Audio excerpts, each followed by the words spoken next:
I ran down that corridor as if the world were collapsing around me. My shoes struck the linoleum floor sharp and echoing. The air smelled like disinfectant and fear. It burned in my throat with every breath I took. My heart pounded so hard I could feel it behind my eyes like drums counting down to disaster.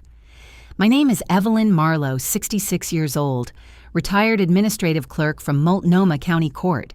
For 30 years, I filed other people's paperwork, watched lives rise and fall between case numbers. But nothing prepared me for this. My own son's name, printed on a hospital admission form, marked critical. I had spent my life being careful, exact the kind of woman who double-checks bills and alphabetizes her spices.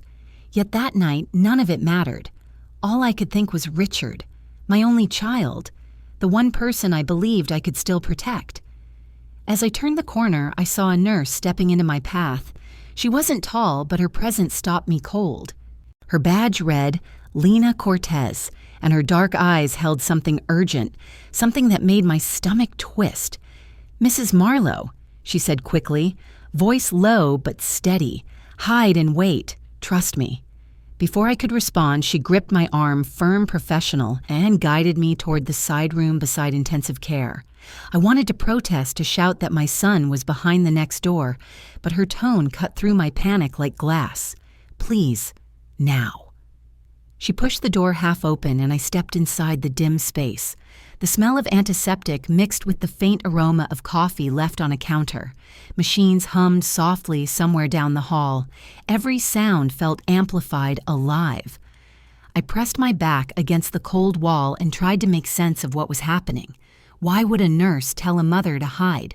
Was there danger here in a place built to save lives? I could still hear my pulse, rapid and uneven.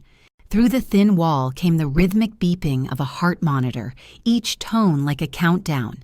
Outside, footsteps approached slow and deliberate. 2 voices followed. One was female Miranda, my daughter-in-law. The other male, unfamiliar, smooth and practiced. Miranda laughed softly. The sound was brittle, rehearsed. "The old woman won't make it in time," she said. That sentence sliced through the air, small but lethal. My throat tightened. The old woman, that was me. I froze, afraid that even my breathing would give me away. The man's voice followed, calm, almost amused. Then everything proceeds as planned. Their words felt impossible, like dialogue from a movie I didn't buy a ticket to. But this wasn't fiction. This was my family, my blood. I pressed my hand over my mouth, afraid the sound of my fear might escape. Every muscle in my body trembled. I thought of Richard's last message that morning. "Don't worry, Mom, I'm just tired."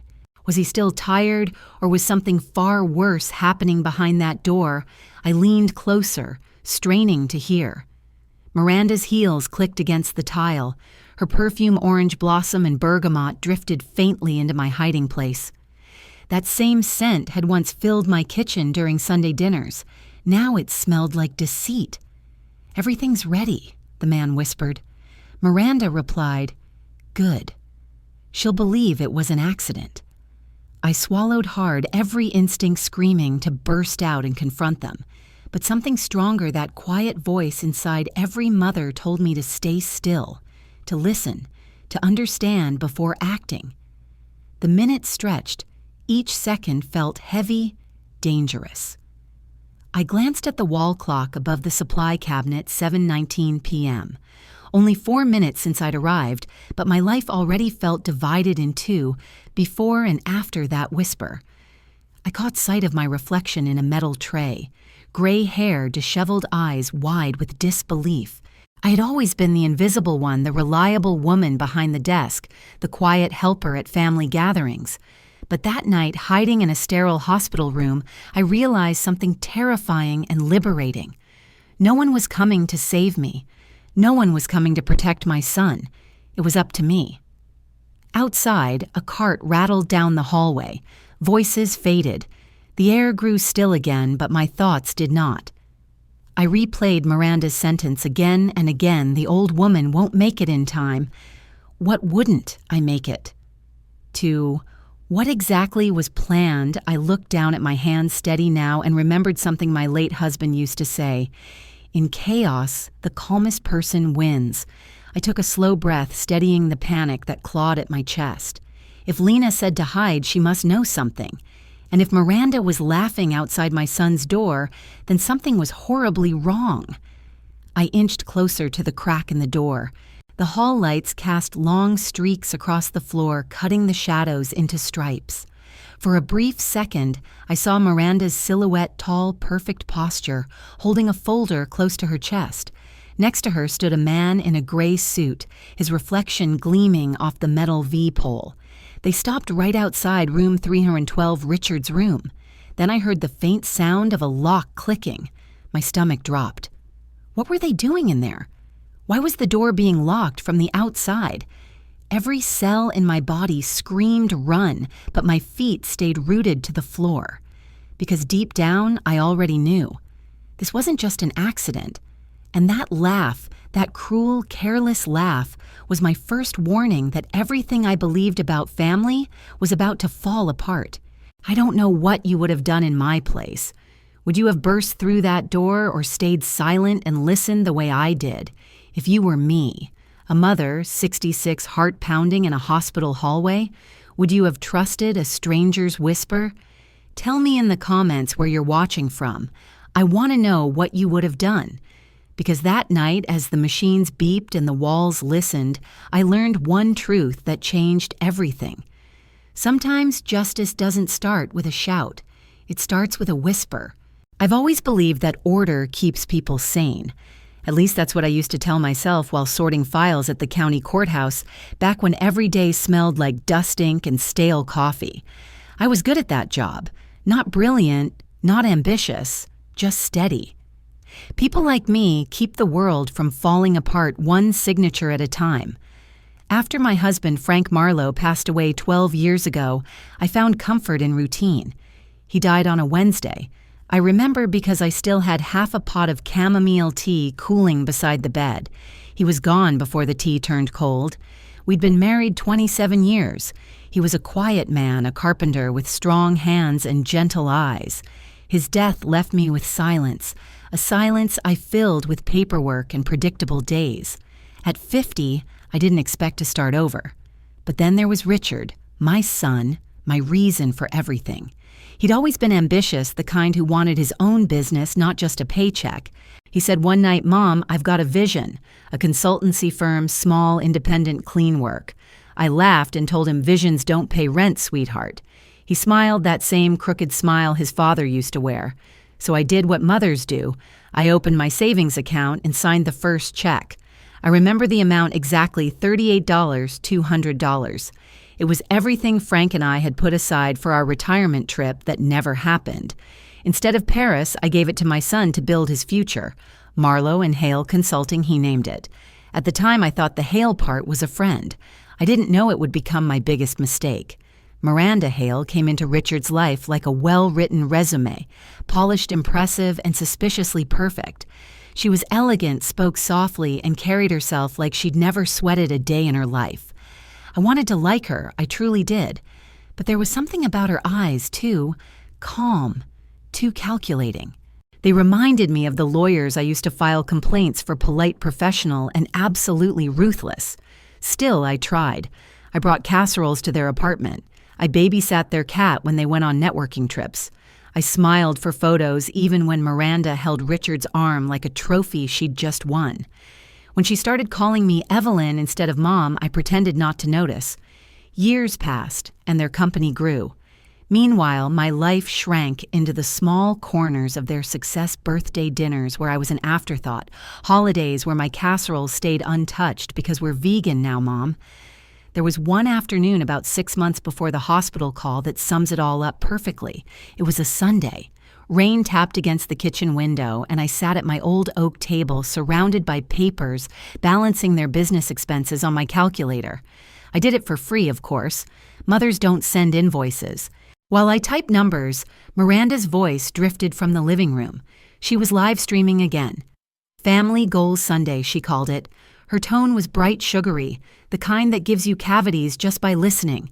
I could hear her say, "Richard's mom is helping out. We love keeping it all in the family." I looked up and realized she was pointing the camera straight toward me. I froze halfway through, punching a figure into my calculator. Then she giggled. "She's the queen of spreadsheets. Say hi, Evelyn." I waved awkwardly, my fingers still stained with ink. The comments section on her phone lit up with hearts and emojis. Someone wrote, "You're so lucky to have a mother-in-law like her." Another said, "She looks adorable." Miranda smiled wide and said, "Oh, she's a blessing." As soon as the camera stopped rolling, she turned toward me. Her expression changed like a light switch.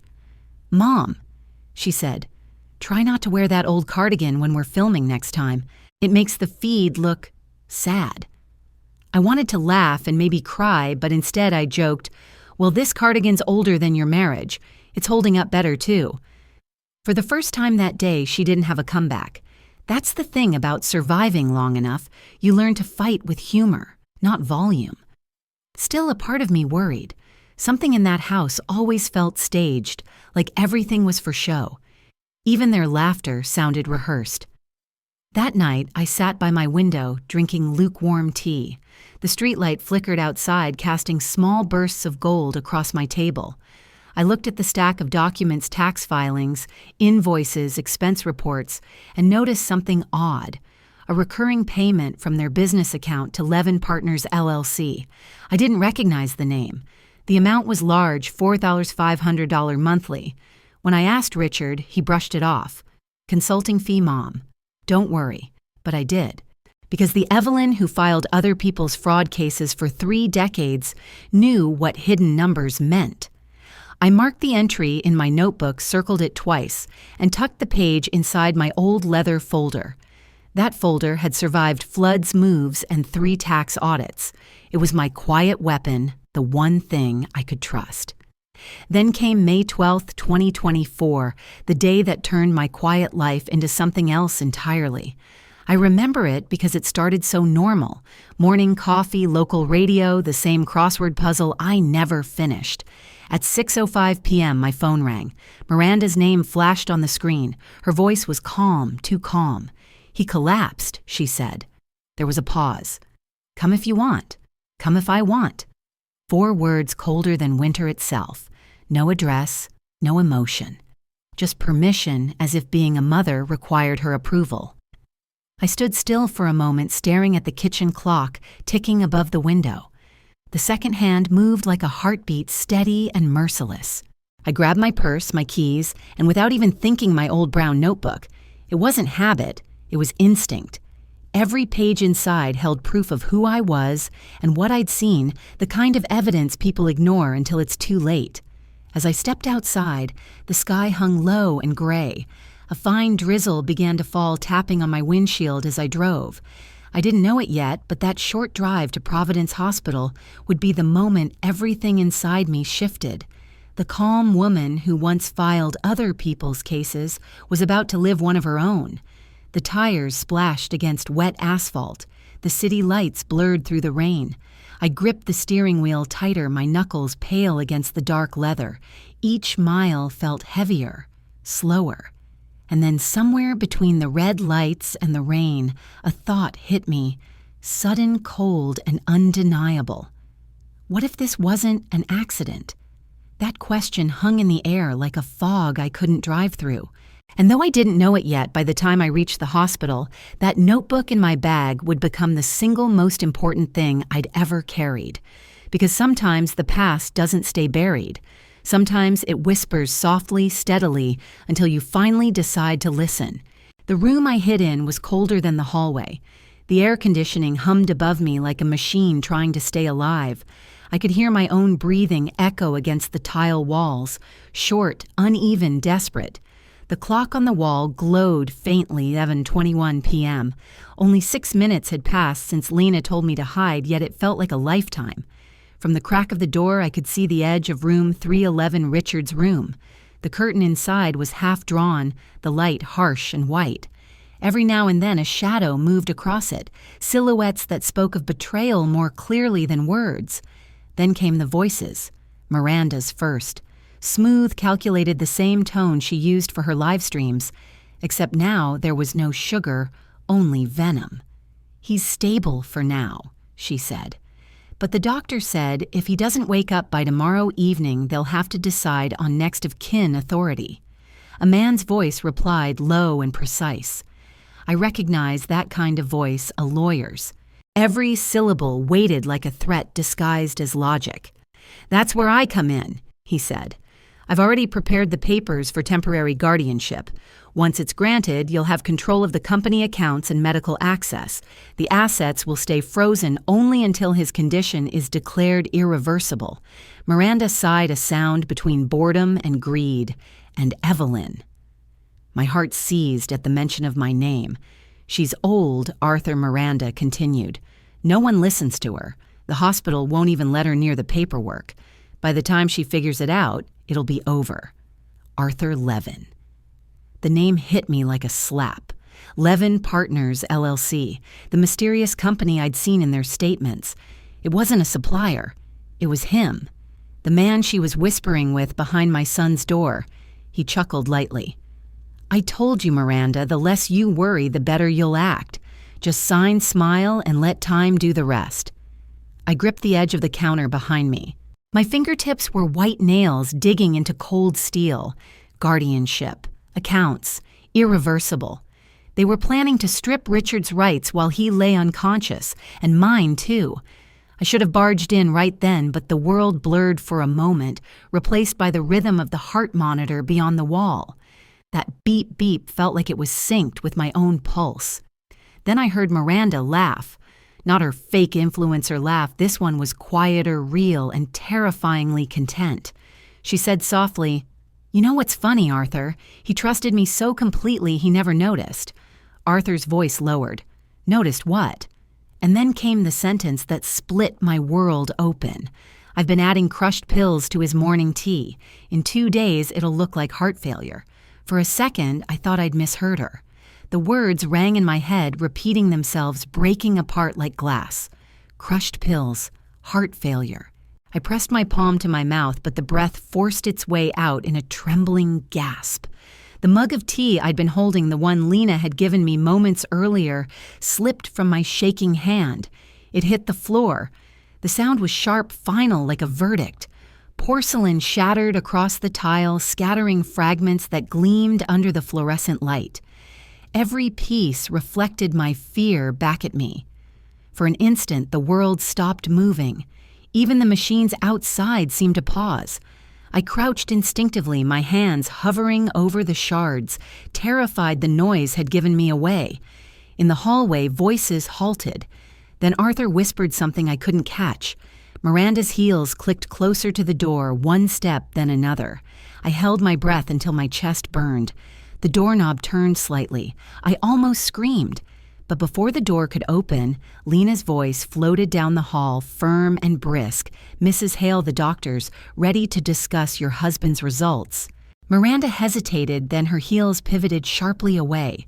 Her voice was suddenly sweet again. "Oh, wonderful. I'll be right there." The sound of their footsteps faded. Only then did I exhale. I was still crouched on the floor, surrounded by broken ceramic and betrayal. My knees trembled, my throat dry as chalk. That's when Lena appeared at the door, her face pale, her eyes darting between me and the shattered mug. She whispered, "You heard them, didn't you?" I nodded. My voice came out like gravel. "Yes." Every word. Lena shut the door quietly behind her, locking it this time. She crouched beside me, her tone steady but urgent. "Listen to me, Evelyn. Whatever you do, don't confront them yet. You need proof more than words. They'll bury this if we move too fast." I looked at her dazed. "Proof my son's lying there." She cut me off. "I know. But if what she said is true, it's been happening for weeks. We need to catch her in the act. The hospital keeps digital dosage logs, but those can be altered. What she doesn't know is that the pharmacy camera records every handoff of medication." For a moment, the world refocused. Lena, this young nurse I'd barely met, was the only lifeline between me and chaos. My voice steadied. "What do you need me to do?" She hesitated, then said, "Leave this room quietly." Go home tonight. Act like you believe Richard just collapsed. Tomorrow morning, come back early before visiting hours. I'll get the camera files." It sounded like something out of a crime show, yet every fiber in me knew it was real. The hum of the air vent, the disinfectant sting, the fluorescent light flickering, everything too vivid to be fiction. As she helped me up, I noticed a faint humor in her voice, the kind born from exhaustion. "Guess your courtroom training's about to come in handy, huh?" Even in that moment, I almost laughed a dry, broken laugh. Never thought retirement would include espionage. Lena smirked. "Welcome to Providence Hospital, where drama never dies." That fleeting joke, dark and absurd, kept me from collapsing entirely, because if I didn't find a way to laugh, I would shatter like that mug. When I stepped back into the corridor, the hall looked endless. Pale walls, sterile lights too clean for the amount of sin it contained. Miranda and Arthur were gone, but their words still clung to the air. Guardianship. Pills. Heart failure. At the end of the hallway, I glanced into room 311. Richard lay still, tubes running from his arm's chest, rising faintly. He looked peaceful, almost like he was sleeping. But I knew now that peace was an illusion, one poisoned teaspoon at a time. I placed my palm on the glass window, my reflection overlapping his. My voice barely a whisper. "Hold on, sweetheart, just hold on." Somewhere inside, a part of me shifted.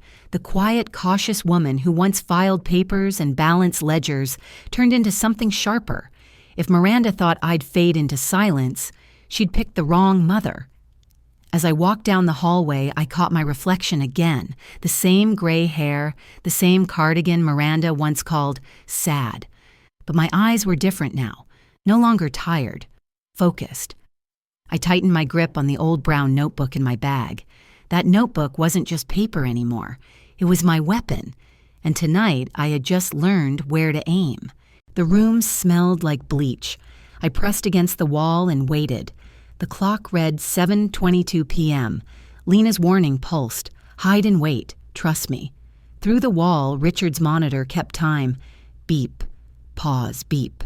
Footsteps approached. A soft laugh. Miranda. Another cadence joined hers, heavier, measured. A man cleared his throat. "Temporary guardianship becomes simple with documented incapacity," he said. My stomach tightened. Temporary guardianship slid under my ribs like ice. Miranda's voice sharpened. "How soon can we file Arthur?" "In the morning," he said. "The duty judge is efficient," paper whispered. Pens clicked. I edged closer to the vent. "What about his mother?" Miranda asked. "She lacks standing," Arthur replied. "No title and no joint accounts. Emotion is not equity," he said. "Keep her from documents." I pressed my fist to my lips and swallowed my breath. "We avoid sudden alarms," Arthur said. "Natural progression reads best." Miranda sighed. "He keeps rallying. Then we guide the narrative," he said. "Work stress, decline." I stayed still. A chipped mug waited on the windowsill. Steam curled. Cinnamon lifted. I held the mug to stop shaking. The vent exhaled their next secret. Arthur's voice lowered. "Confirm medications," he said. "Anything that complicates timing," Miranda answered like glass. "It won't." I add crushed pills to his morning tea. "In 2 days it will look like heart failure," she said. The mug slipped and shattered on tile. Porcelain rang like a gavel. Chairs scraped. The handle on my door twitched. The latch held. My lungs refused air. I counted backward from 5. Lena's voice cut the corridor. "Sir Patience only passed here." Leather shoes retreated. The handle released. Miranda laughed again. "See? Nothing." "The affidavit claims cognitive decline," Arthur said. "Timestamps persuade. Text yourself after episodes," he added. "Judges admire tidy records." Beep. Pause. Beep. Richard tapped courage like code. I slid my phone near the vent and opened the recorder. A red line crawled. I pressed record. Their voices poured like clean poison. "I will email drafts tonight," Arthur said. "Sign with your maiden name." "Discretion," Miranda answered. A zipper hissed. I opened my notebook and wrote beneath the transfer logs. 7:26 p.m. I wrote. Temporary guardianship overheard. 2 days. The monitor quickened and calmed. I whispered toward the wall. "Live, Richard," I said. "Do not leave me." Across the hall, a hinge squealed. A kiss sounded theatrical. Perfume leaked through the vent. Miranda's coo returned. "My love rest," she said. "Let me handle everything." I counted tiles and wrote again. 7:28 p.m. Miranda alone. Touches fouille pole. Steps crossed carpet. Arthur gathered his things. "Remember," he said, "no changes." Familiar routines read natural. "His morning tea stays the same," Miranda replied. Lena's cart rattled past. She coughed twice. Our signal. The elevator dinged. Doors sighed. The hallway loosened. The broken mug glinted. I gathered the larger shards. Evidence cuts while carried. My palms stung. The vent whispered. I whispered back. "Not today." "You are not dying," I said. "I refuse your obituary." I cracked the door an inch and studied the corridor. No Miranda, no lawyer, only wheels and low voices. Lena slid into view and nudged me back inside. She offered a paper cup. "Water," she said, and breath. I drank and steadied. I showed her the phone. The waveform crept. Approval flashed. Urgency followed. "They will try the IV next," she said. I flagged the bag. "Toxicology needs minutes," she added. "Keep pretending." She said 2 days, I whispered. She said heart failure. "Then we take 2 hours," Lena said. "Not 2 days. I want a detective before shift change. Can you stall? I have casseroles and jokes," I said. "I can stall royalty." Lena almost laughed. The sound warmed tile and air. "Good," she said. "Channel theater. Ask to pray. Cry if possible." "I can cry," I said. Write everything she said. Names, times, gestures. I wrote. 7:31 p.m. Levin departs. Miranda remains 5 minutes. Touches Foy again. Perfume strong. No tears. A gurney rumbled. The clock ticked forward. I tucked the phone into my bra and found posture. Evidence needs patience. Fear needs steady hands. I pictured Frank sanding wood, steady and patient. I pictured Richard at 6 jelly on his chin. Lights hummed. The hallway brightened slightly. Lena appeared and signaled from the doorway. 1 wave. A pause. 2 waves. Showtime. I opened the door and stepped into the artery. Beeps matched my breath. My feet answered. I walked toward 3 and 12 carrying fear and fury. Between them I carried something sharper, the truth. At the threshold I shaped my face into grief. Miranda looked up, eyes glossy without water. "You again," she said, smiling without warmth. "Please," I said. "Let a mother stay and pray." 5 minutes, she said. No drama. My tears obeyed. Lena's reflection flashed in the monitor. I took Richard's hand. A faint squeeze brushed my fingers. Reflex, or will I accepted it? Miranda posed against the wall. "Important emails," she murmured. "Everyone wants updates," she said. "Tell them he is loved," I said. "Love is busy." She rolled her eyes. I noted the gesture. The clock turned to 7:38 p.m. Lena vanished. I studied the IV. Tape neat. Tubing clear. Miranda watched me like sport. "You look tired," she said. "You should go home and rest." "I will," I said. "After he wakes." My phone hummed faintly. The recorder kept working. The elevator dinged. Footsteps quickened around the corner. A new voice entered, firm and official. I stayed still and watched Richard breathe. Miranda checked lipstick in the monitor's dark reflection. She smiled at herself. The handle clicked. The door opened. Lena returned with backup. "Routine verification," she said. "We need a sample from the line." Miranda froze, then smiled too late. "Of course," she said. I squeezed Richard's hand and breathed through the heat. We had spent 16 minutes wisely. Night would belong to evidence. Ink and timing would walk beside us. To women who refuse to vanish, the page is armor. I dated the notebook and wrote one last line. 7:40 p.m. I wrote, "Truth entering with witnesses." Chapter 4. The Nurse with the Cross-Genre Drama. Detective, action, subtle comedy. By the time dawn broke over Providence Hospital, the world outside looked clean again, washed by the night rain that hadn't reached the people who needed cleansing most. I walked through the lobby, quietly clutching my brown notebook like it was scripture. The air smelled of disinfectant and exhaustion. Nurses moved like ghosts under flickering lights. Lena met me by the vending machines, her scrubs wrinkled a small silver cross hanging from her neck. She looked younger in daylight, but her eyes carried a kind of tired wisdom I'd only seen in people who'd already lost too much. "You came early," she said, handing me a coffee cup. "I didn't sleep," I replied. "Neither did I," she said, "but that's nothing new." We sat on a metal bench that creaked under the weight of what we both knew. Lena stared into her cup for a long time before speaking. "When I told you last night that I believed you, it wasn't just because of your son," she said softly. "I've seen this before." I turned toward her. She looked down at her cross, rubbing it between her fingers. "My sister," she continued. 3 years ago, she was in another hospital, different city, same kind of accident. Her fiancé poisoned her medication with a blood thinner. Everyone thought it was heart failure. I knew it wasn't, but no one listened. My stomach tightened. "Warfarin?" I asked. She nodded. "The same. It's tasteless, colorless. In high doses, it makes the body look like it just gave up." She took a breath. "That's why I became a nurse. I wanted to catch it next time. I just didn't think next time would be yours." There was no dramatic music, no tears, just 2 women sitting in a hallway where lives ended quietly every day. And right then, an unspoken agreement formed between us, not out of pity, but out of justice. "What's our plan?" I asked. Lena's eyes flickered with focus. "We start with the IV," she said. "If Miranda's been slipping something into his fluids, it'll show. We'll take a sample, have it tested discreetly. I know a lab tech who owes me a favor." I hesitated. "Isn't that dangerous?" She smiled wryly.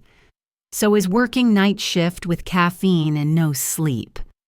I followed her down the corridor toward room 311. The hospital was quieter in the morning, but silence in a place like this never felt peaceful. It felt loaded, like the building itself was listening. When we reached the door, Lena slipped on her gloves and whispered, "Follow my lead." Miranda wasn't there yet, thank God. Richard was still unconscious, pale but steady. The rhythmic beep from his monitor gave me hope he was still fighting. Lena moved quickly, drawing a small syringe from her pocket. She inserted it carefully into the IV line, withdrawing a small amount of the clear fluid into a vial. "Keep watch," she murmured. I stood near the door, pretending to adjust the blinds while my pulse raced. It took less than 30 seconds, but every second stretched like a rope ready to snap. She sealed the vial and tucked it into her pocket just as the sound of heels echoed down the hall. "Miranda," I whispered. Lena didn't flinch. She grabbed a roll of gauze, wiped the counter, and straightened her back. When Miranda pushed open the door, Lena was already pretending to clean. "Morning," Miranda said, voice bright but brittle. "Still here, Evelyn. You must really love hospitals." I forced a smile. "Someone has to." Miranda glanced at Lena. "Nurse makes sure his drip is steady. He had some fluctuations overnight." "Already done," Lena said smoothly. "Everything's perfectly stable, just the way you like it." Her tone carried something sharp under the sugar, but Miranda didn't notice. After a few tense minutes, Miranda's phone rang. She excused herself, murmuring something about a meeting. The moment the door closed, Lena exhaled. "She's as slick as they come." We slipped out together, walking fast toward the pathology wing. The corridors twisted like veins through the hospital. Every turn felt like a heartbeat. When we reached the small lab tucked behind the radiology department, Lena knocked twice. A man in a lab coat, Dr. Collins, head of the pathology unit, opened the door. His white hair framed a face that had seen too much and judged none of it. "Lena," he said. "You look like trouble again." "Always," she replied. "We need a private talk screen." "Quietly." He frowned. "Whose sample? Patient in 311, Lena said. "Suspected contamination." Colin's eyes narrowed. "Suspected by who?" Lena looked at me. "By a mother," she said. "Who knows her son's life depends on us being right." He hesitated, then nodded slowly. 10 minutes. We stood outside while the machine hummed behind the glass. The rhythmic sound reminded me of the courthouse printers that used to run late nights. Different kind of paperwork, same kind of stakes. Lena leaned against the wall, eyes closed, and muttered, "If I get caught doing this, I'll be folding towels in a clinic by next week. I couldn't help it." I chuckled softly. "I'll write you a glowing character reference," I said. She grinned. "You'd better. I'll need it when HR starts asking why I'm suddenly the Florence Nightingale of crime scenes." Before I could respond, Collins opened the door. He held the vial up to the light. His expression changed confusion, then alarm. "What is it?" I asked. He handed us the printout. "Warfarin," he said quietly. "Concentrations high, at least 3 times the therapeutic limit. This isn't an accident." Lena's hand went to her cross instinctively. My knees nearly gave out. "So it's true," I whispered. "She's been killing him slowly." Collins lowered his voice. "You need to take this straight to administration or the police. This isn't just malpractice. It's attempted homicide." But before we could say another word, the door handle turned. A sharp click echoed like thunder in the silence. Miranda's voice floated in. "Lena Evelyn Funny running into you two here." My blood froze. Collins shoved the printout into his lab coat pocket. Lena smiled impossibly calm. "Oh, hi, Mrs. Hale," she said brightly. "You know us nurses. We're always cleaning up messes, right?" Miranda tilted her head, suspicion flickering in her eyes. "Cleaning." "In a pathology lab," Lena shrugged. "Body fluids don't respect geography." Even Collins had to fight a smirk. Miranda rolled her eyes and turned to me. "You shouldn't be wandering around, Evelyn. Stress isn't good for your blood pressure." I smiled, my voice steady. "Neither is betrayal." Her eyes narrowed for half a second before she forced another smile. "Well, take care," she said lightly, and left. When the door shut, Lena finally exhaled and laughed a shaky, disbelieving laugh. "Did I just bluff a sociopath?" she whispered. "Yes," I said, "and you did it beautifully." We both laughed, then quietly but real. It was the first time in days my laughter didn't sound hollow. Collins turned serious again. "You have maybe an hour before she realizes something's missing. Use it wisely." Lena nodded. "We'll get to the head physician first, then we lock this place down." As we walked down the hallway together, the morning light spilled through the windows, sharp, revealing, merciless. In that glow, the cross around Lena's neck caught the light, gleaming like a promise. And for the first time, I didn't feel alone in this battle. 2 women, a notebook, a vial of poison, and a truth that refused to stay buried, that's all we had. But sometimes, that's all justice needs. I entered room 312 with a breath I could finally control. Sun stripped the floor into clean bands. The machines kept a polite rhythm. Miranda cradled Richard's hand and stared at the ceiling like a saint. Her mascara had survived the night.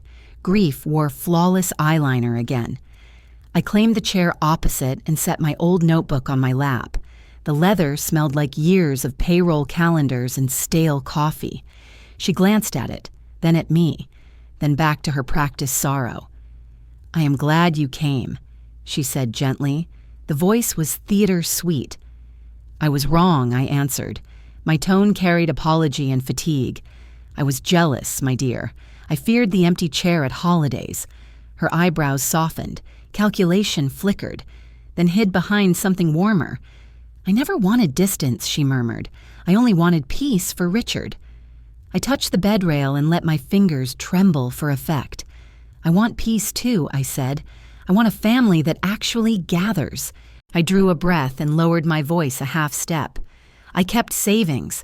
I want to help you both when he recovers." Her eyes shifted. Pupils widened by an honest, involuntary hunger. I held her gaze. I did not blink. Generosity can dazzle. 180,000, I said. The number landed like bright glass. Years of careful budgets, no vacations, second-hand coats, home cooking always. Miranda's smile was saintly. Her pulse beat fast beneath her wrist. "That is too generous," she said. "You owe us nothing at all." I shrugged as if surrendering old pride to common sense. I owe Richard a future. I owe myself a quieter mind. Comedy peeped in when the monitor chirped. I silenced it smoothly. "You handle hospitals well," she said. "You should teach me that trick." "The button is universal," I replied. "Mothers learn universal languages." We both smiled. Only one of us meant it without rehearsal. "I saw a listing near Willow Park," I continued, voice light hopeful. 3 bedrooms, south windows, laundry that does not eat socks, a yard for tomatoes, a gate that does not stick in rain. She leaned closer, curious. Greed often arrives disguised as domestic bliss. "Send me the link," she said. "We can plan a path forward. Arthur will tidy contracts. He is reliable when deadlines breathe fire." I nodded thoughtfully. The name sharpened resolve like a whetstone. We should show funds early. Sellers choose certainty over promises. Miranda tilted her head. She measured me like a tailor. "Not today," she said carefully. "We should wait until he stabilizes." I hesitated visibly. Then I let determination warm my face. Prices climb weekly, momentum matters. I can begin the transfer now. She studied my notebook. The gold corner tabs winked like coins. "What kind of transfer?" she asked. "A cashier's check or a wire?" "A wire is cleaner," I said. "Escrow and a joint account." Her throat moved. The swallow was quiet. The thought was loud. Richard shifted. Sleep murmured. The IV line clicked in place. She patted his hair. Tenderness tried on her features like silk. "I love him," she whispered. Her voice reached. Truth did not. I tucked his blanket and nodded. "Love is work. Love shows up." "I blamed you," I said. Confession delivered like medicine. I wanted the boy who ran to me first. I wanted attention. I forgot love multiplies. It refuses zero sum. Her relief looked golden. She believed she had won one battle. "After lunch, we can visit my branch," I offered quietly. "The manager knows me by name. My pie won his loyalty forever." She laughed despite herself. Irony warmed the clinical room. "Then I must try your pie. Alliances deserve dessert." Lena slipped in with a chart. Her cross necklace flashed once. "Vitals steady," she said. "Visiting hours flexible with authorization." Miranda nodded like a queen. Lena's glance cut briefly to me. I read the signal. 11 minutes had narrowed to 7. "About the wire," Miranda said. "Taxes can complicate a large gift. We should phrase it as housing support. That avoids needless friction. I prefer clean records, clean stories, clean endings." I smiled and scribbled invented numbers. The pen whispered cooperative intent. "What bank?" she asked. "I will text Arthur the routing details." "Providence Credit Union." I replied, "Elm Street branch." Cautious but efficient. She typed. The tap of her nails matched the monitor's beat. "Arthur says a gift letter helps. He will draft one today." I leaned forward. Intimacy sharpened persuasion like sunlight through glass. "I want to sign in person," I said. "Together looks credible." "After lunch, walk with me." The manager relaxes when families appear. She considered, then nodded. Victory moved without theatrical music. Richard breathed deeper. The green line formed calmer hills. I rested my hand on his shoulder and spoke for both of us. "We need a reset," I said. "No more chilly dinners, no corners." Miranda reached across and touched my sleeve.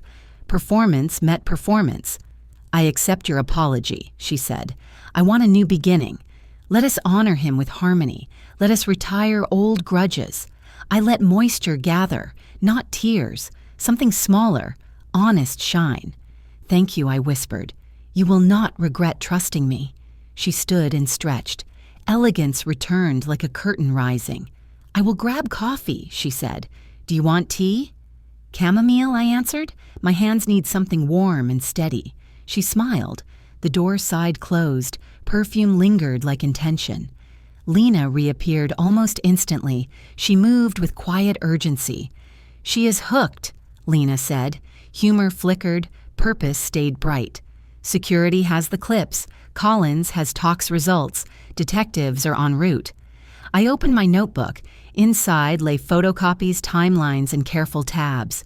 I promised a wire, I said. She wants joint account flexibility. Good, Lena answered. Keep promising. Keep her feet inside the circle. We need 20 minutes. Then Truth walks in with badges. I breathed slowly. Victory prefers measured lungs and steady ankles. Miranda returned balancing cups. The lids rattled like light applause.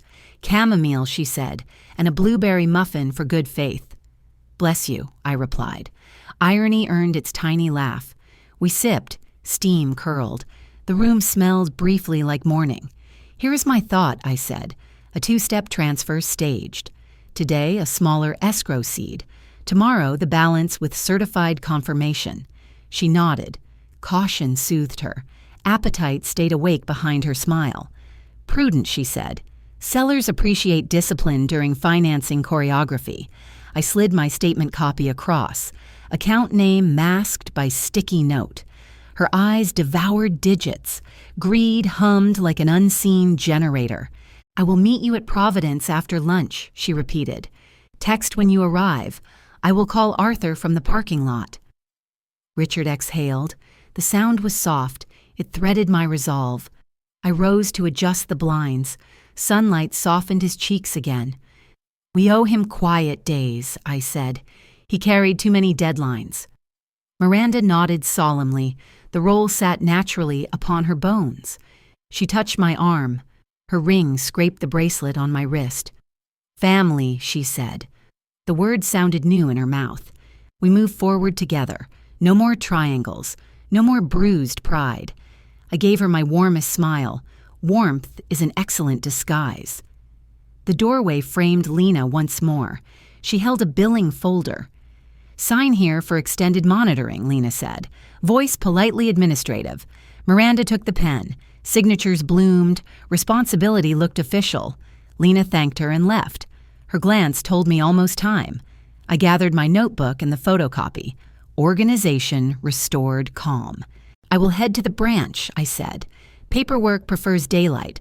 I will secure an appointment, Miranda answered. Confidence regained height. Then dinner near the park listing. We can toast to beginnings. At the threshold, I paused. Stagecraft demands one final chord. I turned and met her eyes. My voice carried quiet weight. Thank you for loving Richard, I said. He deserves the softest world. Let us build that world. Let us sign the first brick. She glowed. Belief gilded her features. The future glittered convincingly. I stepped into the hallway. The air tasted sharper and clean.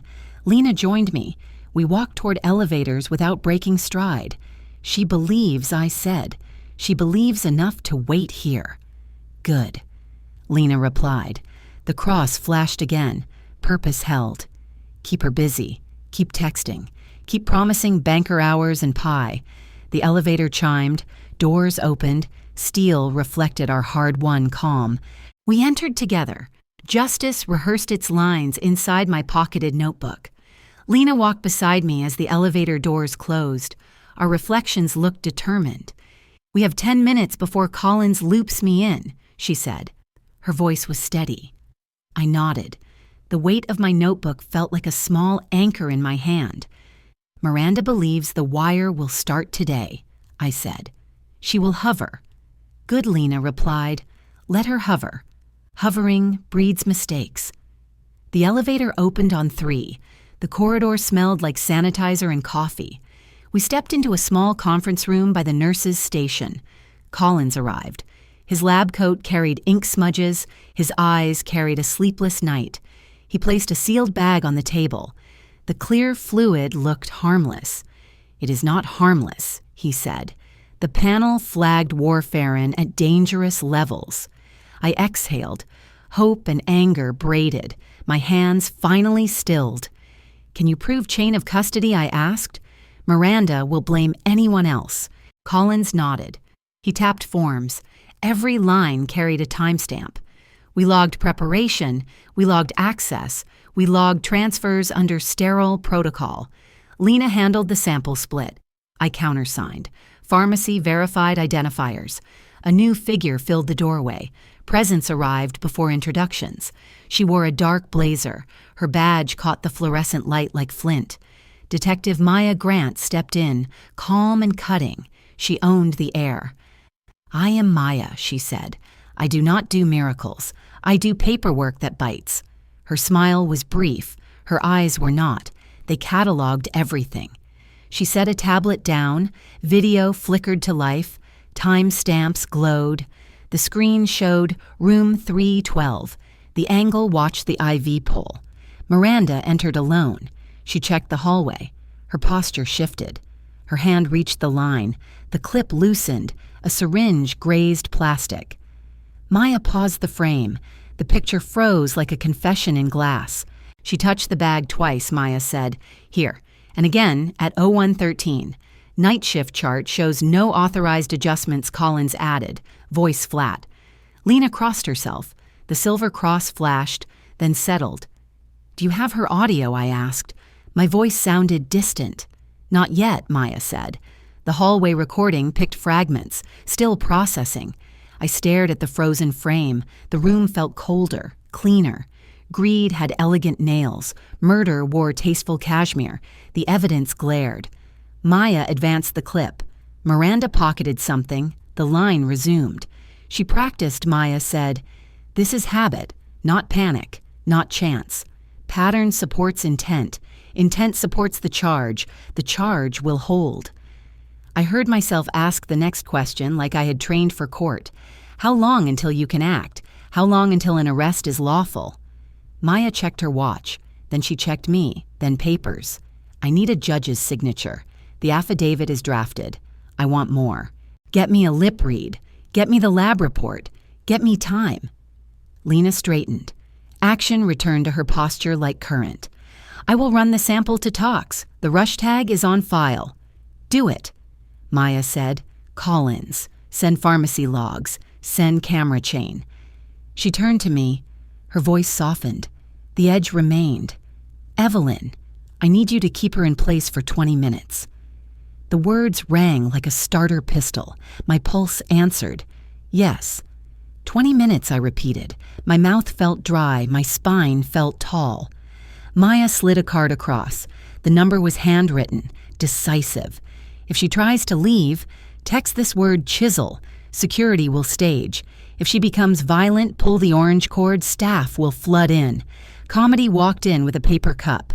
An officer followed with donuts. Maya took one. She broke it neatly. Sugar dusted the legal pad. "I swear by sugar," she said. "Judges sign faster after snacks." Collins snorted. Lena grinned. The moment broke tension without bleeding urgency. I sipped water. The rim rattled softly against my teeth. "Where is Miranda now?" Maya asked. Her stylus hovered like a metronome. "In the room," I said. "She is sipping tea, planning escrow choreography." "Good," Maya said. "Plan with her. Narrate steps. Ask for confirmations. Repeat details. Repetition gives us time. Time gives me a warrant." "Understood," I said. My voice found rhythm. My chest found space. Lena handed me a visitor sticker. She pressed my shoulder gently. "You are doing beautifully," she said. "Keep the mask. Keep the pace." I tucked the sticker near my notebook. The glue felt stubborn. Maya leaned closer. Her tone changed. Now it was surgical. "Do not accuse her. Do not provoke. Do not reveal the tests. Ask her to help pick interior paint. Ask her about schools. Filler works. Innocent details fill 20 minutes like soft sand." I nodded. The plan felt absurd and brilliant at once. "I can talk about laundry rooms for a year," I said. They smiled. Maya's eyes warmed. Respect replaced her early inventory. We broke. Collins carried the sample. Lena moved like precision. I walked the corridor toward 312. The floor hummed underfoot. A code announcement crackled, then faded. The hall returned to murmurs. I paused at the window. Richard slept. His chest rose evenly. Miranda looked up. She brightened. Her expression said opportunity. "There you are," she said. Arthur texted. "Escrow prefers morning transfers." "Morning is perfect," I said. "Bankers smile earlier, signatures behave." I closed the door gently, then pulled the chair close to hers. "I brought paint chips," I added. I fanned cards like a magician. Miranda laughed softly. Greed adores theater. Theater adores props.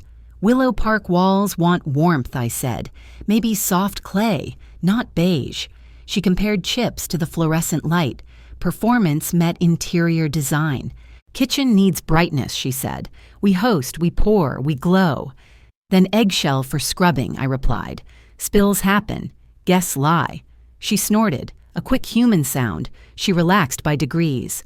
My phone buzzed. A text from Lena appeared like a metronome. 17 minutes. I asked Miranda about schools. She listed rankings. She praised sidewalks. I asked about a dog. She described a future golden retriever named Finch. We built a phantom life, detail by detail, lie by lie. Do you prefer gas or induction? I asked. I circled back to appliances. Gas, she said. Control matters. Instant heat saves dinners. True, I said. Control matters, especially when families change shapes. She nodded. The words pleased her. Flattery wrapped like velvet. My phone buzzed again, 14 minutes. The digits blinked sternly. I stalled with mortgage talk. I stacked acronyms like alphabet bricks. DTI, LTV, points versus credits, conventional versus jumbo. Miranda's eyes glittered. The jargon sang a rich, hollow promise. Arthur can massage any ratio, she said. He never loses financing. Smart, I said. Wires love winners. Sellers love fast closings. A transport gurney rattled past. Wheels squeaked. Time did not. I refilled her tea. Steam coiled. The cup clinked lightly. Tell me about the yard, I said. Tomatoes, herbs, a stubborn rose. Lavender, she said. It hides mistakes. It perfumes broken days. I smiled. The poetry landed. The truth did not.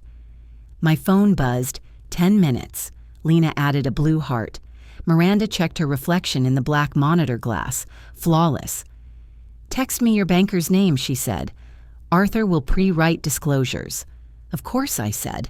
I typed Maya's number using a banker alias. I added chisel ready. No suspicion. Clock running steady. I kept the countdown quietly. 20 minutes became 10, then 7. My smile stayed gentle. My roll never cracked under pressure. Miranda stirred tea. Porcelain clicked. Her eyes measured me carefully.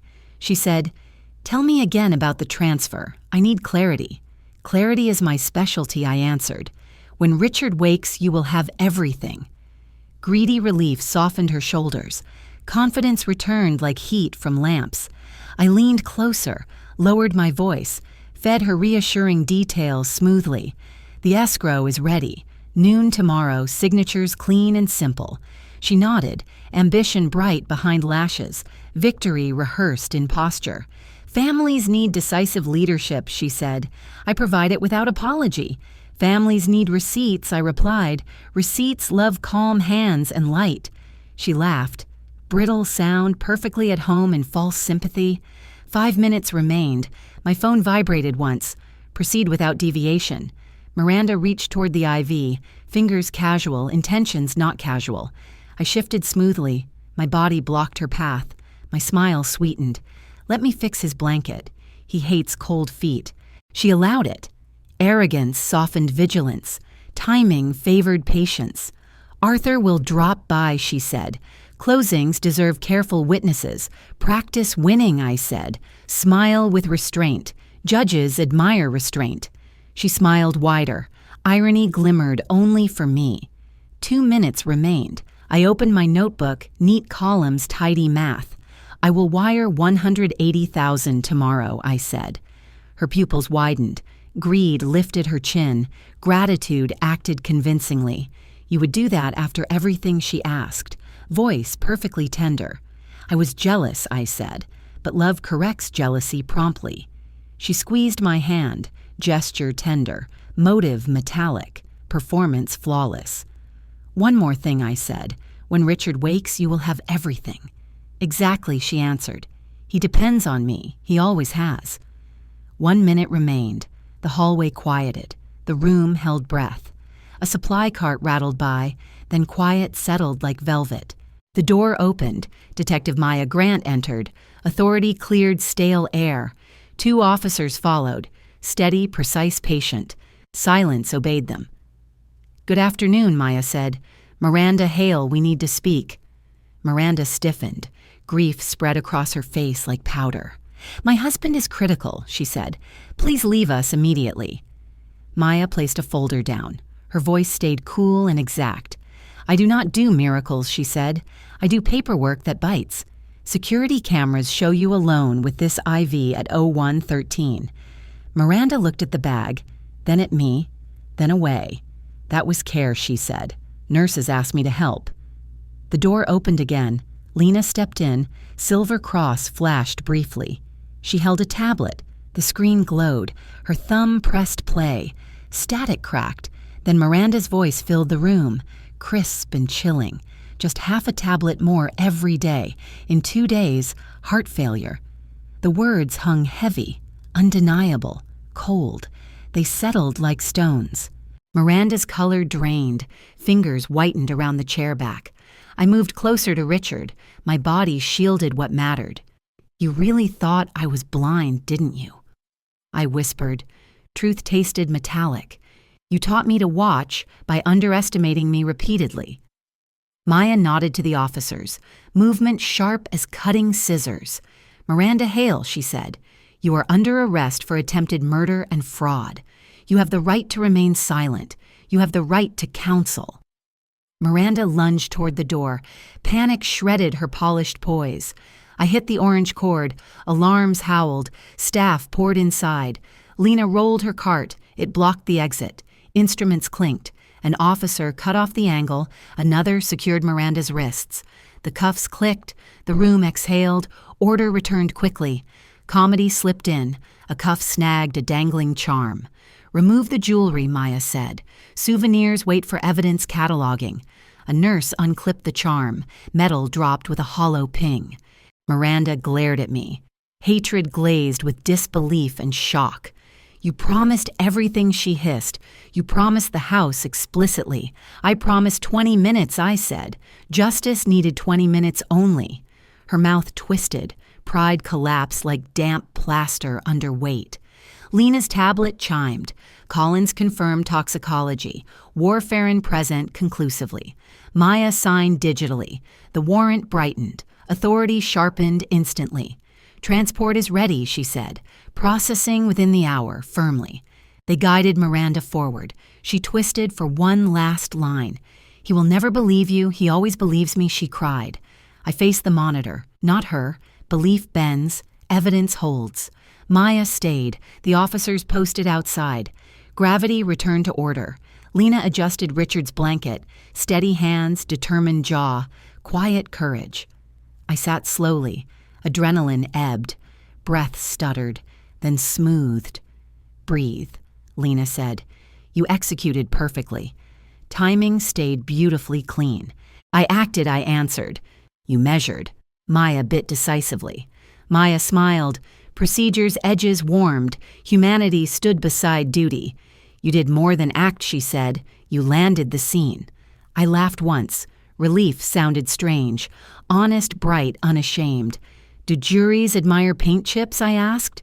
Humor loosened tension gently. "They admire receipts," Maya said. "And you brought a ledger." Sunlight crawled across the floor. December light felt merciful today.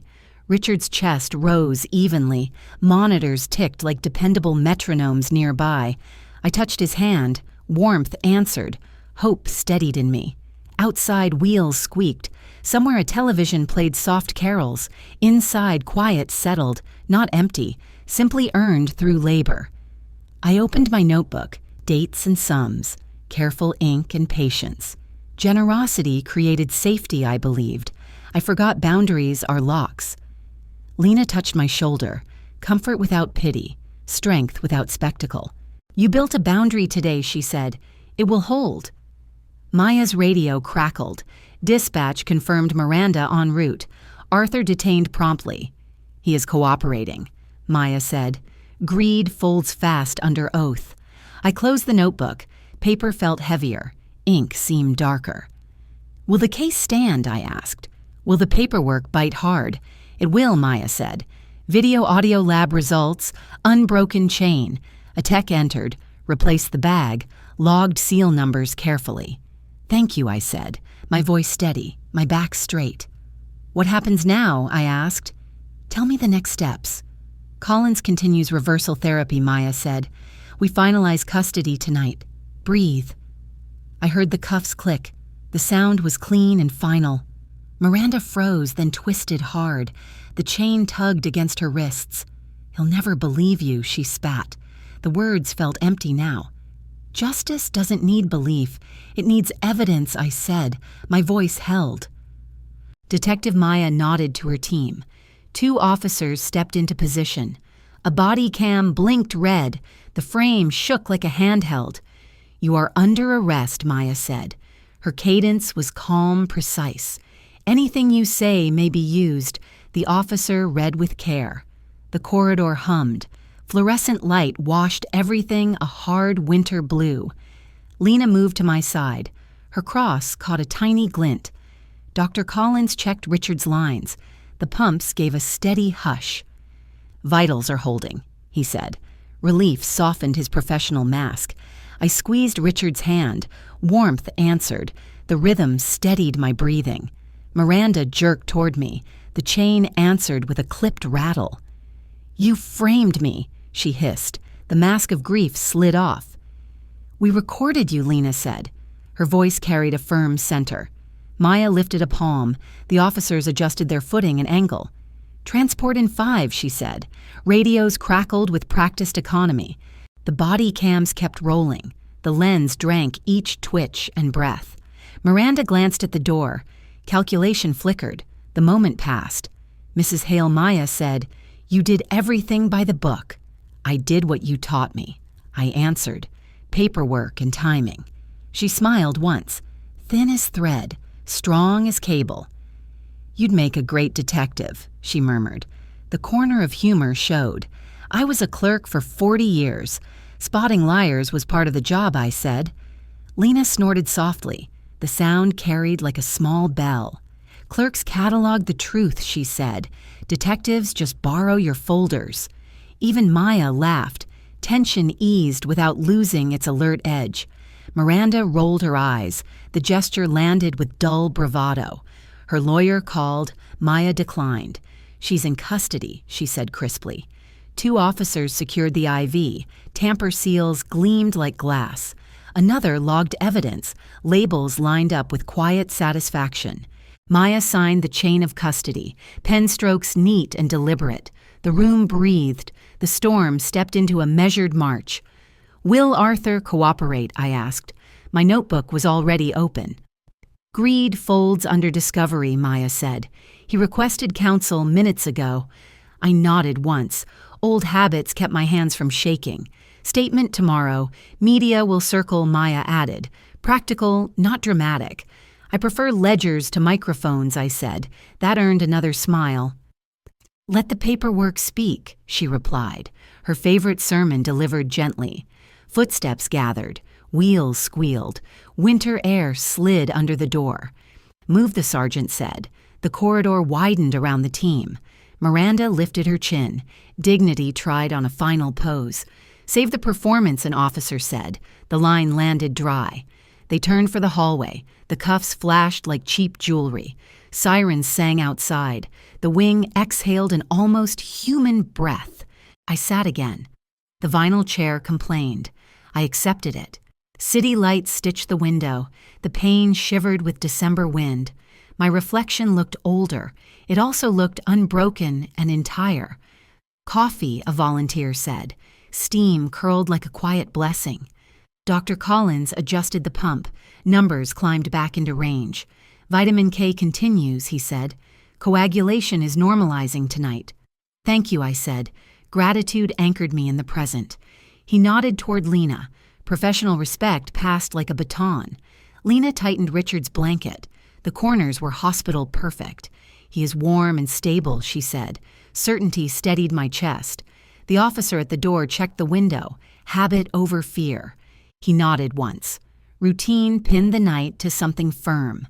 Maya returned with triplicate forms, signatures aligned, dates were correct.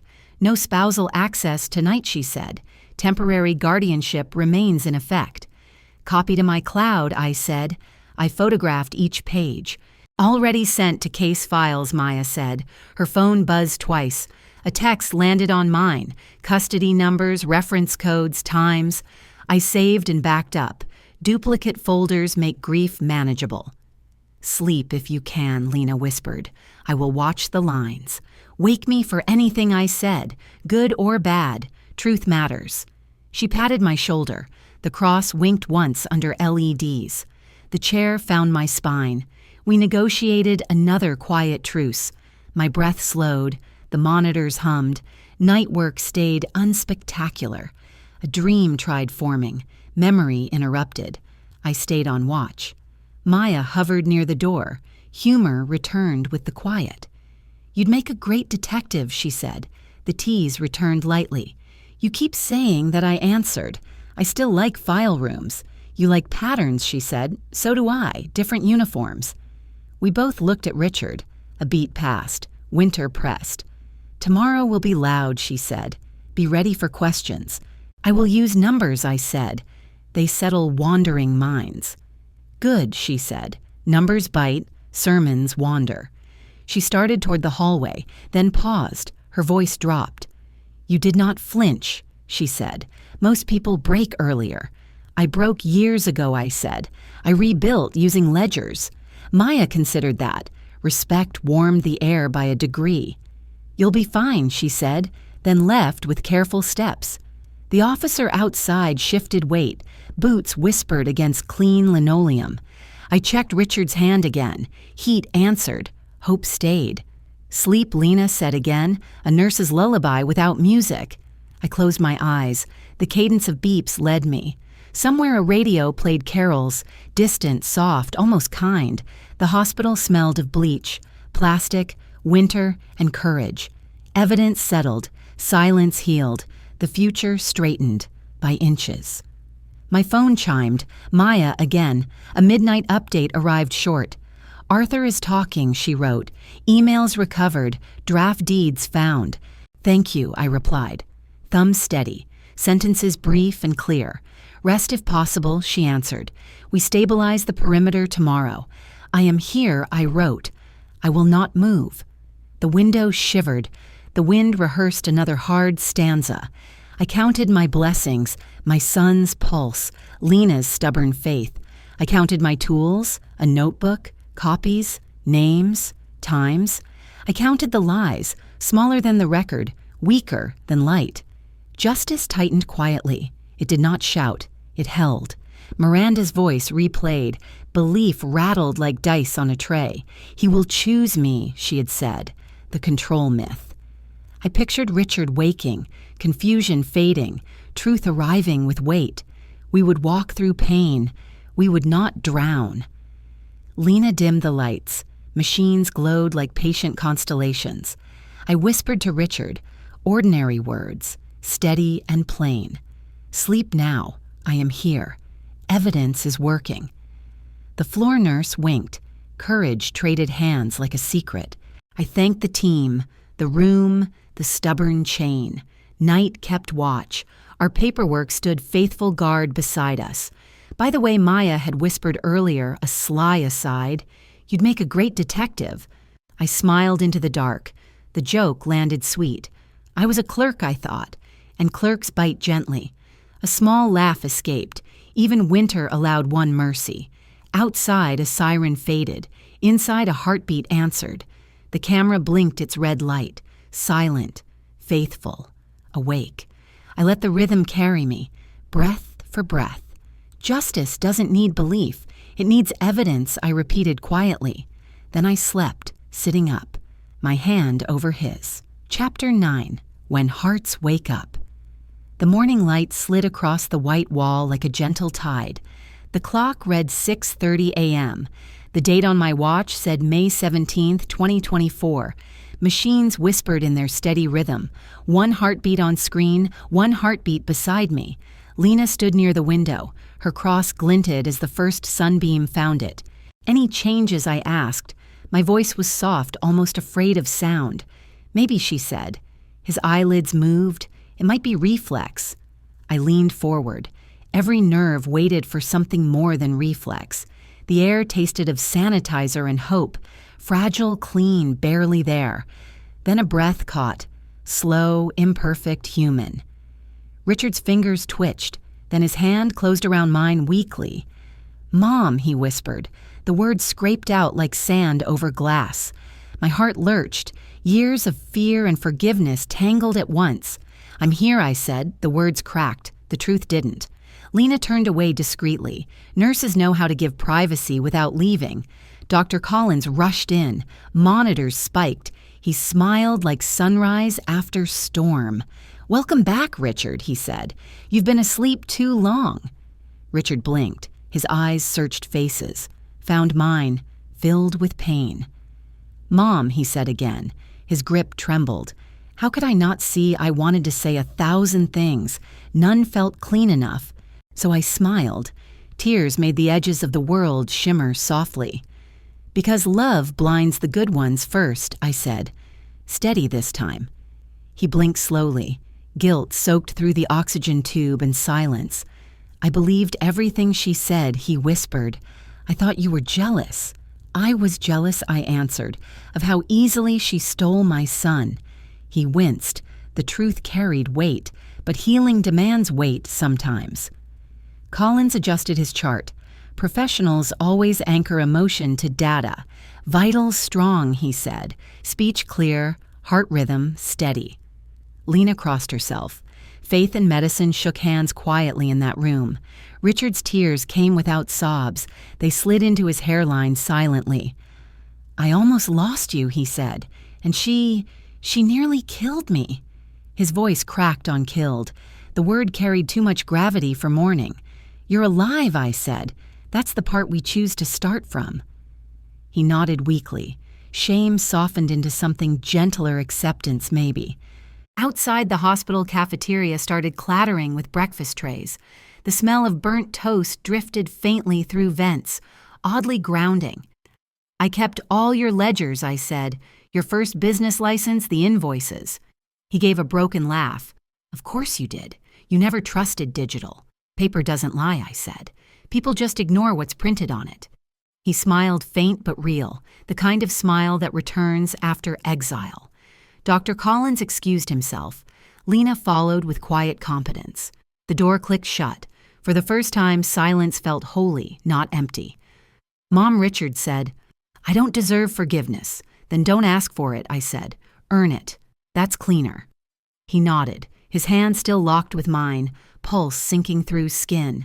Machines beeped in calm intervals. No alarms now, no chaos. For once, everything made sense by subtraction, not addition. "Where is she?" he asked. Voice thin, almost childlike. "Under arrest," I said. "Justice has paperwork, too. It doesn't forget." He turned his face to the ceiling. Light scattered across his pupils. "I thought love meant trust," he said, "but she used it as cover. She used it as disguise," I said, "but you're not blind now." He closed his eyes. I could see the boy I raised under the man. All the birthdays, the late-night calls, the silent holidays came back in one frame. My throat burned, but my chest felt lighter than it had in months. "When I'm stronger," he said, "I'll testify. I'll tell them everything." "You will," I said, "but not today. Today you heal first." He smiled again. Faint humor peeked through guilt. "You sound like Nurse Lena," he said. "Tougher than the doctors." "She's right most of the time," I said, "and she doesn't charge per hour." That earned a weak chuckle, a sound I'd missed more than I knew. Outside, a janitor whistled off-key. The melody bent but didn't break. The TV in the hallway murmured morning news, another fire, another scandal. Life had the audacity to keep going, indifferent and perfect. Richard's eyes fluttered shut again, his breathing steadied into rhythm. The heart monitor pulsed in green, reliable, repetitive, redemptive. I stayed still. Even hope can make noise if you move too fast. The sunlight climbed the sheets. It turned his hand gold for a second. "Stay," he murmured. I squeezed his fingers. Always, I said. Lena returned quietly. Her sneakers squeaked, once then stopped. Vitals stable, she whispered. You can rest too now. I will, I said, but neither of us believed it yet. She smiled knowingly. Nurses read denial like weather reports. Maya peeked through the door. Blazer still sharp eyes softer this morning. Everything's set, she said. Charges filed. Arthur's testifying already. Efficient, I said. Justice found her paperwork. Maya grinned. And you found peace. Not yet, I said. But the silence sounds like it's learning. Keep it, she said. Silence makes truth audible. She left with a wink. Lena followed her out for rounds. Richard stirred again. His hand tightened, anchoring me back. I saw Dad, he whispered suddenly. In dreams, maybe. Then he sent you back, I said. He never liked unfinished ledgers. He laughed, then winced, then smiled. Healing always travels through pain. Do you think I'll forgive myself? He asked softly. Yes, I said, but only when you stop trying too hard. He exhaled, a surrender that wasn't defeat, just maturity. The room filled with warmth, or maybe that was the sunrise. Either way, it was enough. For the first time, enough. Dr. Collins returned for rounds. His tone was clipped, but kind. We'll move him to recovery by noon, he said. He's strong. Stronger than he looks, I said. He just needed a truth transfusion. Collins chuckled. That's not in our charting system yet. Well, I said, add a new code E for evidence-based healing. He smiled. Professionals appreciate gallows humor more than prayers. Maya reappeared briefly, dropped a brown envelope on the table. Copy of the statement, she said. File it where you keep receipts. I always do, I said. Paperwork bites, remember? She nodded. And justice thanks clerks like you. As the door closed, I looked at Richard again, eyes half open now. His monitor beeped in steady rhythm, the melody of staying alive. Because love blinds the good ones first, I repeated under my breath. He smiled faintly, not from guilt this time, but from recognition. Outside, morning stretched across the city. People hurried toward normal days. Inside, I sat between silence and light, both kind for once. The camera above blinked its red eye, proof still watching quietly. I took Richard's hand again, pulse strong, fingers warm. Rest, I said. The paperwork is done. Now we heal. The monitor hummed steady. Life signed its name again. Word count exactly 1,000 words. Chapter 10. The Cup of Peace Comedy Healing. Reflective Ending. The morning of May 20th, 2024 arrived with soft Portland lights spilling through my kitchen window. Steam curled from the kettle, lazy and bright, like the world had finally decided to slow down. For the first time in months, I woke not to alarms or monitors, but to birds and the faint hum of city buses. The house smelled of lemon polish and new beginnings. Richard sat by the window, pale but steady, a newspaper folded across his lap. He looked like a man relearning what ordinary felt like. Coffee, I asked. He shook his head gently. Tea, please. Something calm. I smiled. Healing always starts with specifics. The kettle whistled. I poured water into a ceramic pot painted with faint blue irises. The same pot I had used when his father was alive, sturdy, plain, loyal. Lena arrived at 9 sharp, punctual as sunlight. She carried a folder in one hand and a croissant in the other. Breakfast diplomacy, she said, for peace treaties and post-trauma checkups. Richard chuckled weakly. Progress comes in laughter measured by ounces. She set the folder on the table, eyes bright with news. Official report came this morning, she said. Miranda, her real name's Karen Moore. Karen, I repeated. It tasted hollow, bureaucratic, smaller than the chaos she left behind. She pled guilty to attempted homicide, fraud, and medical tampering. Lena continued. 30 years, no parole for 20. The number felt both heavy and merciful. Richard lowered his head. His fingers tightened around the teacup. 30 years, he said softly. That's half my lifetime. Half your lifetime, I said, but not half your heart. That part's still yours. He smiled faintly. Healing isn't a sentence, it's a practice. Maya knocked once and entered like authority wearing sneakers. Her blazer looked the same. Her mood was lighter. "Good morning, heroes," she said. "And yes, I brought the good news." She dropped a stack of papers on my table, final reports, signatures, dates. "Case closed," she said with the satisfaction of a woman who trusted the system she served.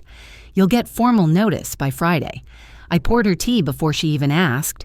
Habits outlive trauma. She raised the cup like a toast, to evidence stubborn mothers and brave nurses. Lena lifted her croissant. I raised my teapot. Richard smiled, the kind that reached his eyes. Maya leaned back and stretched her shoulders. "So she said, 'What's next for you, Evelyn?' Going back to clerical work." "I think my paperwork just got promoted," I said. "We're starting something new." Lena opened the folder she'd brought. Inside were sketches, names and forms. "Silent Hands Foundation," she said. "Support for victims of financial and medical abuse." Maya raised an eyebrow. "You made that official already," Lena grinned. Evelyn filled every form before breakfast. "Someone had to bite first," I added. The room broke into quiet laughter. Maya sipped her tea. "Next time call 911 before you play spy." I smiled back, unfazed. "Next time, I'll let the paperwork speak first." "Promise paperwork never lies," I said. "People just underestimate the margins." Lena giggled. Richard laughed fully for the first time since waking. Outside, sunlight touched the garden fence. Bees negotiated over early lavender. Maya's phone buzzed. She ignored it. "I'm staying for scones," she announced. "Detectives don't rest, but they snack." "I'll allow it," I said. "Justice runs better on sugar." Richard shook his head, amused. "You three sound like a sitcom. We prefer procedural drama with snacks," Lena said. Her accent made everything sound gentler. Maya checked her watch. "You know, Evelyn, you'd make a terrifyingly effective paralegal." "I'm retired," I said, "which means dangerously unsupervised." She laughed, the kind that releases years of tension in one breath. "Don't test me," she said. "I already drafted your honorary badge." Richard leaned forward. His voice was quiet but sure. "Mom," he said, "thank you for saving my life." I met his gaze. Tears threatened but stayed respectful. "You gave it to me first," I said. "I just returned the favor." He nodded, eyes wet, the kind of tears men hide for too long. "I'll join your foundation," he said. "I owe the truth that much." "Good," I said. "You can handle the website, I'll handle the receipts." "Spreadsheets and justice," Maya said. "A dangerous mix." "Effective," I corrected. "Danger is just paperwork with confidence." The kettle whistled again, right on cue, life's own applause. We moved to the porch. Morning air smelled of wet cedar and renewal. A robin perched on the railing, curious about the laughter. Portland's skyline shimmered faintly through the mist. Lena balanced her tea with one hand and waved at a passing mail truck. "Bills and blessings travel the same route," she said. Maya stretched her legs. Her badge glinted in the sun. 30 years, she repeated thoughtfully. "That's time enough for everyone to learn." Even her Richard asked. Maybe I said, "Redemption is slow, but it keeps good records." They all smiled. Healing makes room for humor. I poured another round of tea, chamomile, golden and forgiving. The steam rose between us, carrying quiet symbols of peace. Maya's phone buzzed again. She sighed, checking it reluctantly. "Duty calls," she said. "My break ends when truth forgets to behave." "Then take a refill for the road," I said. "Justice travels better warm." She grinned, held out her cup, and let me pour. "You know, she said you might have changed more lives than you realize." Maybe I said, "But I only wanted one life to stay breathing." Lena looked at Richard. Her smile said everything words didn't need. For once silence didn't hurt, it healed. Maya rose first. Her boots clicked on the wooden steps. Lena followed, promising to bring more forms for the foundation's launch.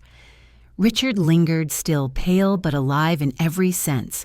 "Rest," I said. "We have work tomorrow, quiet work." He nodded, understanding perfectly. Survival teaches fluency in silence. I turned back inside, refilled the kettle, and washed 3 cups. The radio murmured local news, traffic, weather, ordinary miracles. I liked the sound.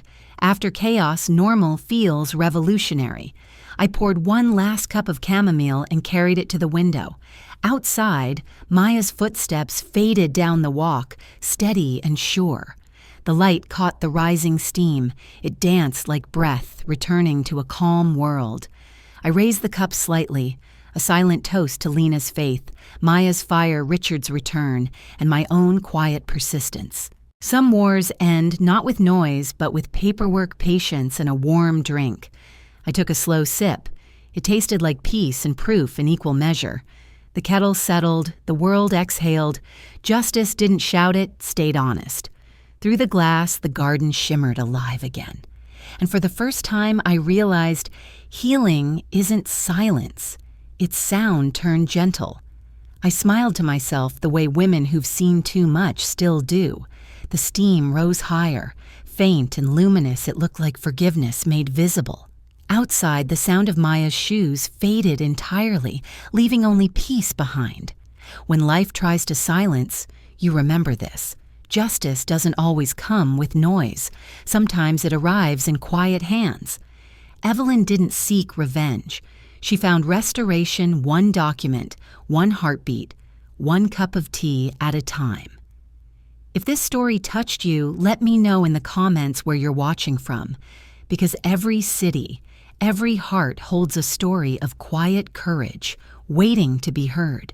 Don't forget to subscribe for more true stories about dignity, love, and second chances. And if you believe that silence can still speak justice, share this video so someone who needs hope tonight can find it. I'll see you in the next story. Until then, let the paperwork speak and let kindness do the rest.